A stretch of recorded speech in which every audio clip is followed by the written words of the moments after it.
Greetings, gamers! I'm Shootkapow, and you're watching the second episode of Pikmas 2023, where I hopefully upload a week straight of Pikmin content. Yesterday, we took a look at the entire series and ranked every iteration of every type, but today we're going to be taking a look at just Pikmin 4 and ranking every one of its caves from worst to best. Pikmin 4 is a really well-made game, and I don't think that any part of it is bad or unfun, especially not the caves. However, some of them are undeniably better than others, which is why we're ranking them today. If you end up enjoying this video, make sure to subscribe so you don't miss the rest of Pikmas, and leave a like just for the heck of it. At number 23 we have the obligatory Burrow of Beginnings ranking. This isn't even a full cave, just a glorified hallway that barely shows you what's in store for later caves. It's basically just exposition and nothing else. Our first real cave is the Mud Pit at number 22. Don't be fooled by its placement next to the F-tier Burrow of Beginnings, however, because no actual cave in the game is bad enough to go below C-. The Mud Pit is an enjoyable enough cave, just like all the others, but man is it forgettable. The mud is a fun gimmick, but it really doesn't end up being too different from the water-filled caves, save for the fact that there's much less land to explore. The wings at least get to be useful here, since they can transport objects over the mud, but I really don't think that this hazard really landed like some of the others did. Coming in at number 23, we have the Drafty Gallery. Wait, the what? This is one of the least memorable caves in the game, both for me and the friend I made this list with. It's just such a bare-bones Pikmin 2 mechanical cave that really doesn't offer a whole lot. The sub-levels are boring, the boss is a puffy blowhog, and it just doesn't leave any kind of impression on me. It's still fairly enjoyable though, letting us start off our C tier. Number 20 is another pretty forgettable cave, mainly due to the poor placement of the Aquiferous Summit. It's all the way at the top of the hill, requiring you to get Russ, remember to come back and build the bridge, and then climb up to where it is. You would at least unlock a new base and get some treasures for completing it, but the cave itself really doesn't have anything to differentiate it from similar caves such as Hectic Hollows. Memorability is important in a game like Pikmin 4, since the sheer volume of content will make forgettable levels seem like a slog to get through.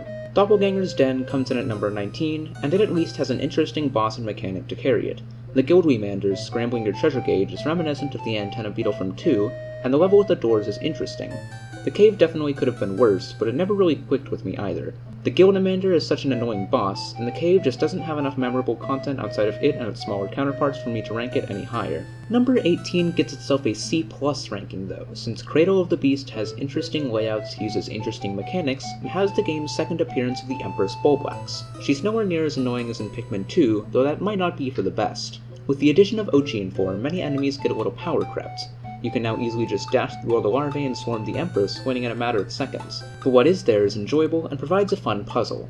It really makes you use all of your Dandori skills, something I respect. Starting off our B- tier, we have the aforementioned Hectic Hollows at number 17. This cave showcases the ice's ability to freeze water pretty well, but doesn't really do much besides that. The cave's third floor is almost entirely taken up by a really easy boss, meaning that the cave really has less content than it lets on, which hurts it as a terrace cave. It's a decent cave, but pretty lackluster and short. B tier holds many more interesting caves though, such as our number 16 placer, the Sub-Zero Sauna. While it's disappointing compared to the later cave Frozen Inferno, it serves a great purpose where it is, showcasing freezing sub-levels and providing a very interesting puzzle by making you have to think about whether to unfreeze the water or to allow your non-ice Pikmin to transport things back. It's short, however, meaning that despite how unique it is, you don't get to see that new mechanic for long, but what is there definitely isn't bad. At number 15 we have the first real cave in the game. Last Frost Cavern is a great showcase of how caves work in Pikmin 4, showing off ice Pikmin, enemies, and hazards they're required for, how castaways and treasures work, and even showing you your first Flarwick. While in a vacuum it's just a bite-sized cave that doesn't offer anything, it's incredible where it is in the game, though I can't really rank it higher. At number 14 we have another terrace cave, this being the Industrial Maze in B+. This cave showcased a really fun mechanic, separating Ochi from the player and forcing you to figure out how most quickly to bring them back together. I really wish more caves had done this, but it at least helps differentiate this cave as a great tutorial for how Ochi functions as a captain. It has fun layouts and unique gameplay, and for that I respect it. Hitting A- is the Seafloor Resort coming in at 13. This may be a bit of a hot take, but water-filled levels and caves have always been great to me.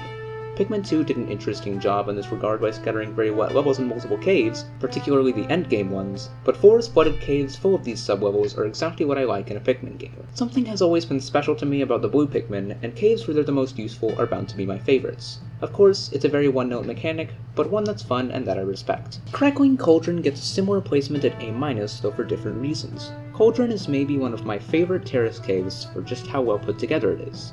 It does an amazing job of showing off the yellow Pikmin as well as the red's new uses, and is one of the best caves in the game in terms of using the actual Pikmin and not Ochi. The layout of Sublevel 2 in particular is great for easing players into larger caves that require better Dandori to efficiently navigate, something that I find great. While it is short and easy compared to other caves, it strikes a great balance between the tutorial and the rest of the game, landing it at number 12. The ultimate testing range is interesting. Our number 11 spot is home to the Man-at-Legs, a fan-favorite enemy that's pretty easy in a game with winged Pikmin. It's a tough cave, reminiscent of the subterranean complex, just like Sublevel 3's layout, and it's all around just a fun challenge that older fans will definitely appreciate. Speaking of Pikmin 2 references, entering the top 10, where else would the engulfed castle be, other than among the best? While Ochi makes this cave a little easier by minimizing the threat of the water wraith and making it easier to get past hazards, it's still a nerve-wracking cave knowing that at any moment you could be jump-scared by this terrifying enemy making your job, like, at least 5 times harder still, right? For essentially being a remake of the cave from Pikmin 2, it lets itself be very unique, and I love that. The Poison sublevel in particular is a very good remix of Sublevel 4 of the Submerged Castle. However, it really doesn't offer a whole lot besides nostalgia bait for older players, which docks at a few points in my book. At number 9 we have a unique cave, that being the A-tier Dream Home. This is one of Pikmin 4's few complete one-floor caves, and it does the format justice, with a floor full of level design, enemies, and treasure, and made complete with the same kind of safe found in Hero's Hideaway. It more than makes up for its length by giving you a lot of content. It's unique, and fills its role very well, with buildable bridges, multiple starting paths, and even a couple of mini-bosses. Speaking of bosses, the boss of the secluded courtyard is part of why it's so good at number 8. The Fulix is a great take on the Gulix from Pikmin 1, and the general concept of an enemy disguising itself as nectar is really interesting. The cave itself introduces water hazards well, and I love the part where it drops desiccated skitter leaves on you. It made me think that the rest of the game was going to be that similar to 2, and it's just a special moment for me in general. It's overall a fun little cave that suits the blossoming Arcadia really well, and earns its A-tier placement. Just to cut above it, however, is the Sightless Passage from the very same area, resting with an A+ at number 7. This cave is, in fact, one huge sublevel, just like Dream Home. This cave did it first, however, and did a great job of it by showing you the fan to the surface just out of reach. It's a dank, dark cave, full of hazards and monsters, and overall has a much different feel from our number 9 placer. I love Sightless Passage for its openness, allowing you to access the entire cave on one floor, bit by bit, and I hope that they expand upon the concept in a potential DLC. Plunder Palace comes in at number 6, and this is a great tribute to Pikmin 2. First of all, bread bugs are back and better than ever. They even hum the giant bread bugs theme as they march, and run around frantically when attacked. They feel so much more real in this game, which I appreciate. The cave in general is also just fun, using level changes very well. The final sublevel is great too, doing the same on a much larger scale. This is also a great place for the purples to shine, as if they needed it, which is cool, seeing purple Pikmin once again thriving in an homage to their home game. Plunder Palace is a fun time for both new and old fans alike, earning it a high placement. And now, we've reached the top 5, or the S tiers. These are some of my favorite caves in the game, and Frozen Inferno shows just why. This was the first appearance of the Fire Starters, and man, what a debut. This is one of my favorite caves in the game for how great of a puzzle the frost presents, along with being a great obstacle, forcing you to clear every room of it to ensure maximum efficiency. This cave is also home to the...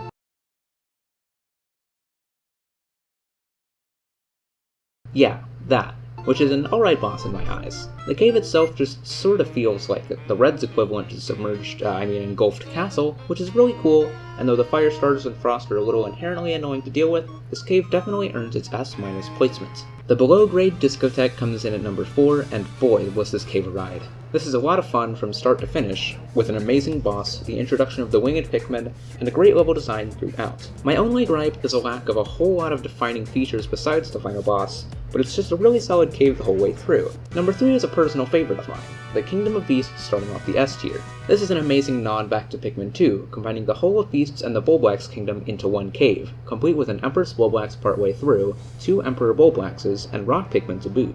It's an incredible cave for combat, a fun challenge, and the cave that really says we're turning up the heat now. Our number 2 spot goes to... what? This can't be right. Cavern for a King?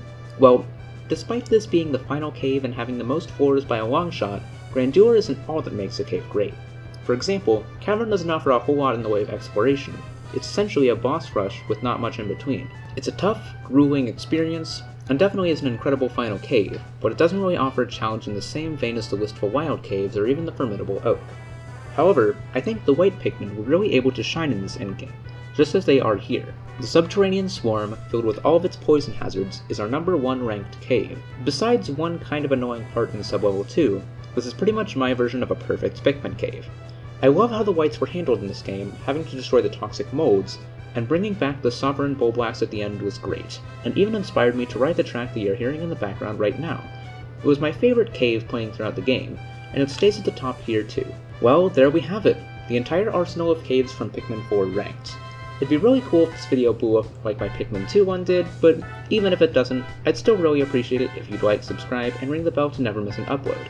It'd really mean a lot to me if you commented down below with more ideas for Pikmin videos too. As always, you can join my Discord, link below in the description, and join Zanku and Super, my current patrons at the time of writing this, on Patreon, or just buy me a coffee at Coffee. Man, I wonder how many times I said cave in this video. Future shoot, roll the counter. Cave, caves, cave, caves, cave, cave, cave, caves, caves, cave, cave, cave, caves, cave, cave, cave, caves, cave, which hurts it as a terrace cave. It's a decent cave, but pretty lackluster and short. Caves, cave, cave, caves, cave, cave, cave. I really wish more caves had done this, but it at least helps differentiate this cave as a great tutorial for how OG functions as a captain. Caves, caves, caves, caves, caves, caves, caves, caves, cave, cave, cave, cave, cave, caves. The cave, cave, cave, cave, cave, cave, cave, caves, caves, cave, cave, cave, cave, cave. It's an incredible cave for combat, a fun challenge, and the cave that really says we're turning up the heat now. Cave, cave, cave, cave, cave, cave, cave, caves, cave. Yep, that sure is probably a lot of times I say not knowing at the time of recording. But anyway, I think I've rambled on long enough. So until tomorrow, this is Shoot Kapow, over and out.